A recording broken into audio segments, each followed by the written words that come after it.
Hello everyone, আশা করি সবাই খুব ভালো আছো। তোমাদের সাথে নতুন আরও একটা ভিডিও শেয়ার করছি। আর এই ভিডিওটা হচ্ছিল আমেরিকার স্বাধীনতা দিবস 4th of জুলাই, যেটা শুক্রবার এই 4th of জুলাইয়ে সেটা গিয়েছিল। সেই দিনের ভিডিওটা আজকে তোমাদের সাথে শেয়ার করছি। রাস্তাঘাটের অবস্থা দেখেই বোঝা যাচ্ছে মানুষজন কতটা ওদের আগ্রহ নিয়ে বসে আছে 4th of জুলাইয়ের ফায়ারওয়ার্ক দেখার জন্য। সেই দিনগুলোতে মানুষজন এতটাই আনন্দ উপভোগ করে, এখানকার মানুষজনদের না দেখলে বোঝাই যাবে না। আমরাও তাড়াতাড়ি করে বেরিয়ে পড়েছিলাম, কারণ রাস্তাতে প্রচণ্ড পরিমাণে ট্রাফিক হয়ে যায় এই দিনগুলোতে, আর কিছু জায়গা বন্ধও করে দেওয়া হয় আর যাওয়া যায় না। সেজন্য আমরা খুব তাড়াতাড়ি বের হয়ে গেছিলাম। তারপরও 7টা বেজে গেছিলো ওইখানে গিয়ে পৌঁছাতে। 8:30 থেকে 9টা পর্যন্ত ওইখানে ফায়ারওয়ার্কের অনুষ্ঠানটা শুরু হয়। মানে বাজি যে ফুটানো হয়, অনেক ধরনের বাজি ফুটানো হয় এখানে, একটানা অনেকক্ষণ ধরে এই বাজিটা ফুটানো হতে থাকে। আর এটাই হচ্ছে এখানকার সেই আনন্দের মুহূর্ত। এই আধা ঘন্টা যে যে জায়গাতে বাজি ফুটানোর আয়োজন করা হয় সেই জায়গাতে এই একই নিয়মে বাজিগুলো ফাটানো হয়ে থাকে। তারপর কিছুটা জায়গা ঘুরে ফিরে দেখে ফেলছিলাম, কারণ পরে যেহেতু শুরু হয়ে যাবে ওইখানে অনুষ্ঠান, সেজন্য আশেপাশে চারপাশে আর কি আয়োজন করা হয়েছে সবগুলো দেখার জন্য বেরিয়ে পড়লাম।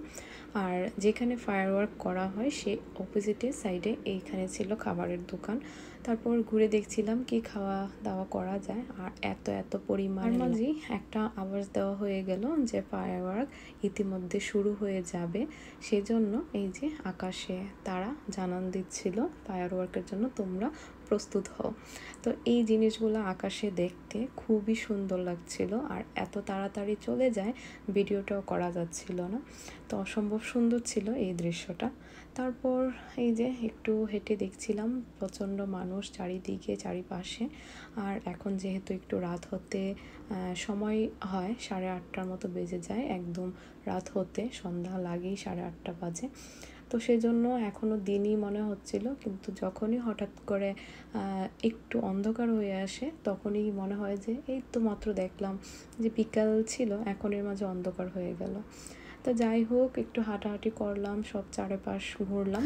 ঘোরাফেরার আগে নিজের জায়গাটা কিন্তু নিজে আগে নিয়ে রেখে এসেছিলাম, কারণ এখানে এত পরিমাণে মানুষের ভিড় হয়ে যায় আর সবাই এখানে চেয়ার নিয়ে আসে বা যে যেভাবে বসতে পারে সেরকম জিনিসপত্র এখানে নিয়ে আসে। তো সেজন্যই আমি আগে জায়গা ওইখানে রেখে এসেছিলাম। আর এই যে দেখো কত পরিমাণে ভিড় ছিল, আর সবাই মিলে আমরা কাউন্ট করছিলাম 1 2 3।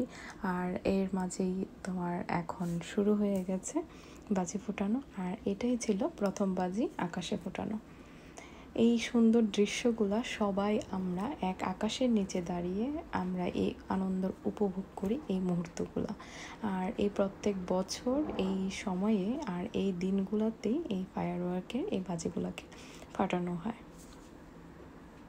সে তার নিজের দেশের মানুষগুলোকে নিয়ে সুন্দরভাবে একটা আয়োজন তৈরি করে সবার সাথে তার এই খুশির দিনটাকে ভাগ করে নেয়। স্বাধীনতা দিবস এরকমই হওয়া উচিত। প্রত্যেকটা মানুষের অধিকার আছে নিজের দেশে নিজের জায়গায় সুন্দরভাবে বেঁচে থাকার। আর সেই জন্যই এই আনন্দের মুহূর্তগুলো তখন আরও বেশি আনন্দে উৎফুল্লিত হয়ে ওঠে। এই যে দেখছো প্রত্যেকটা মানুষ আমরা সবাই এই আকাশের দিকেই তাকিয়েছি। আশা করি তোমাদের কাছে আজকের এই ভিডিওটা খুব ভালো লেগেছে। আকাশের এই ঝলমলে লুকটা হয়তোবা তোমাদের কাছেও খুব অদ্ভুতভাবে সৌন্দর্য ফুটে উঠেছিল। আর এটা ছিল একদম লাস্ট মুহূর্তের যে 10 মিনিট দেওয়া হয়, এই 10 মিনিটের আকর্ষণ।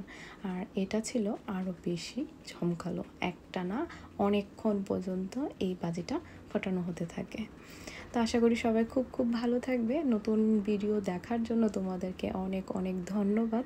আর আমাকে এত সাপোর্ট করার জন্য, সবাই সুন্দর কমেন্ট করে আমাকে উৎসাহ করার জন্য অনেক ধন্যবাদ তোমাদের। আশা করি সেই পর্যন্ত তোমরা খুব ভালো থাকবে, সুস্থ থাকবে। বাই।